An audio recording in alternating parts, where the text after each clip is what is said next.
All right, head coach Jerry Mack now joining us. Coach, big win for homecoming. Go back and talk about the game a little bit for us. Very impressed with the way our guys competed to bounce back from that disappointing loss last week. All phases of the team came to play today. You know, offensively, we had over 400 yards offense. I thought we did a great job at executing. Defensively, we caused a turnover and did some good things on defense to get them off the field, to create some turnovers. And then on special teams, you know, I thought we played well on special teams, well enough to win for sure. And it proved we kind of got back on track overall. Give the Player of the Game awards, Jacen Murphy and Devante Reynolds. Talk about their impact today. Well, Jacen Murphy continues to just be a rock and a consistent player for us. Making explosive plays down the field is something that he always has a knack for, and today was no different. Probably one of the best receiver performances that we've had since I've been here. And also, too, Devante Reynolds continues to be a turnover king. You know, you throw it his way, he's going to make you pay, and that's what he did today. Overall thoughts, looking forward to the rest of the games that you have left. What's the attitude and the mindset that you're telling the players? Well, I think it's one game at a time. You know, we're going to try to make smart decisions tonight for homecoming. We'll come back on Sunday, try to get back to work to try to put a plan together to try to go out there and beat Hampton. Hampton has a very good football team. You know, as of right now, as we speak, I think they're only got one loss or undefeated or whatever they are in the conference. So they're going to be a very challenging opponent. So we got to do a great job putting the plan together. And we're just going to take this game one game at a time. If we go out there and execute and play smart football, we feel good about our chances. Chauncey had 2 rushing touchdowns, 2 passing touchdowns. Is this a microcosm of what we could expect moving forward for the next couple of years? Well, we hope so. You know, Chauncey did a really good job today, staying focused, executing the game plan. If he continues to take coaching and do what we ask him to do, he's going to have a chance to be very successful. If he don't, then we got to move forward from there. But today, we don't take it one day at a time. Today, he played extremely well. How does having a person like Reggie Hunter on your defense, is that your voice on the field? Like, how does that help you as a coach? I think Reggie is a voice not only on the field but in the locker room, just all around. He's a leader that we lean on. He's kind of the voice of the defense, and then he does a great job on special teams too.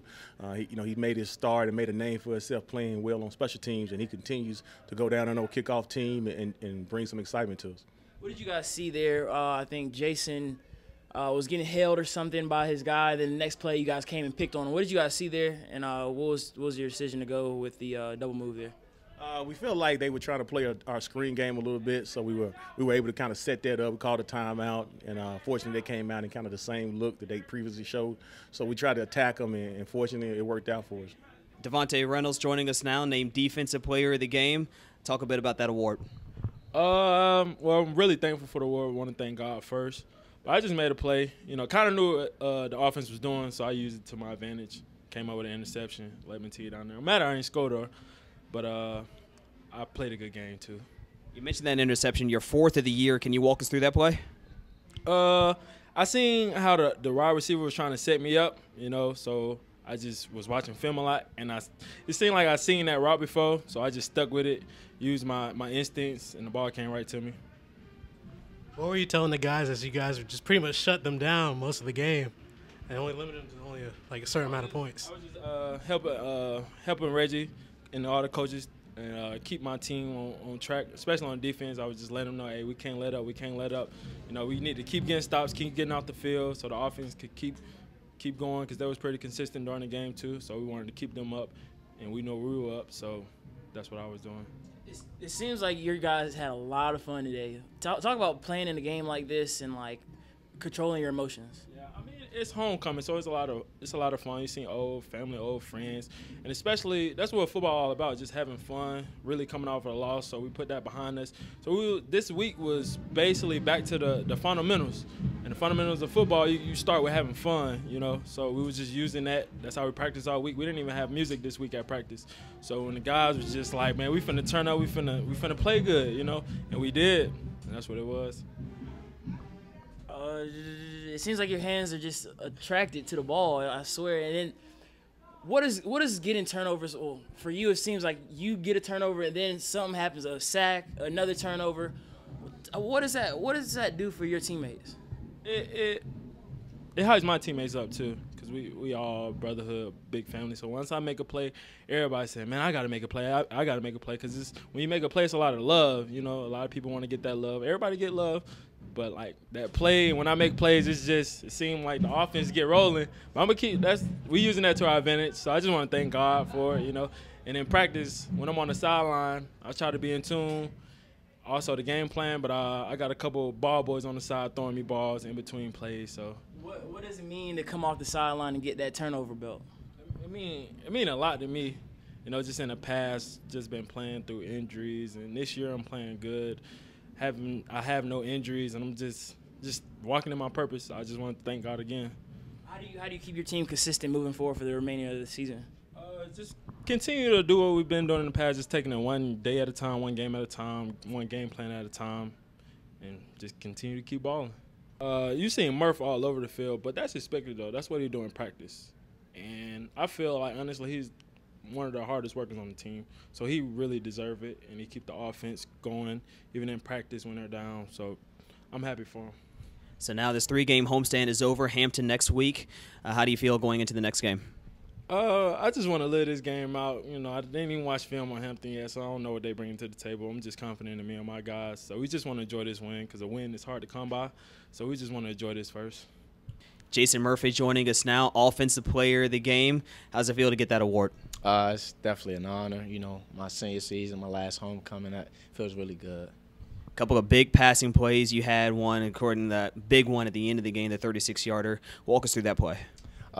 It was something that, Coach Mack drew up on the sideline. He saw something. Him and Coach Taylor, they made the call, made a great call, and Niall made a great throw, and I just made the play. Seems like whenever you had the ball, we were scoring. So what was going through your mind through the whole entire 4 quarters? To be honest, it was just to have fun. It was my last homecoming ever, my last college homecoming. Just enjoy it with my teammates, have fun, and, just make plays whenever the opportunity presents itself. It seems like you and Chauncey are really on the same wave. Talk about your connection there. Me and Chauncey, it goes back to, spring ball, summertime. We spent a lot of time over the summer, when he was getting back healthy. And, we just come out here, me and him, by ourselves and, work on things. And that's where our chemistry, began. And it's elevated throughout the season. In the past, you guys have been struggling with penalties. I saw that the guy was grabbing your collar and everything, but you kept your composure and then came back and got the touchdown. Has that been a focus for you guys in practice? And, like, as a senior, how can you lead by example? Is that what we could expect to see more often? Most definitely. That's something that Coach Mack has preached. Just try not to, kill ourselves. Just we have plays. The plays are there, every single game. But like you said, the penalties in the past have killed us, and going forward, that's something we want to limit. And any opportunity I can to lead, I just want to do that. Devante Reynolds named Defensive Player of the Game. What did you see from him? The same Davanta I see every single week. He goes out there, gives 120%. He just balls, has fun with the game. He does what he does. You mentioned this being your last college homecoming. How did it feel to be able to go out there and be surrounded by those Eagle fans? It was amazing. They packed the house out, O'Kelly Riddick, and it was just fun to see everybody here just making noise. That was a big factor in us, playing as well as we did today. And now you go into Hampton next week. How do you feel going into that game? Just tomorrow we're gonna get ready, watch film, have fun today, enjoy this win, and get back to work on Sunday. This has been an exclusive presentation of the NCCU Sports Network.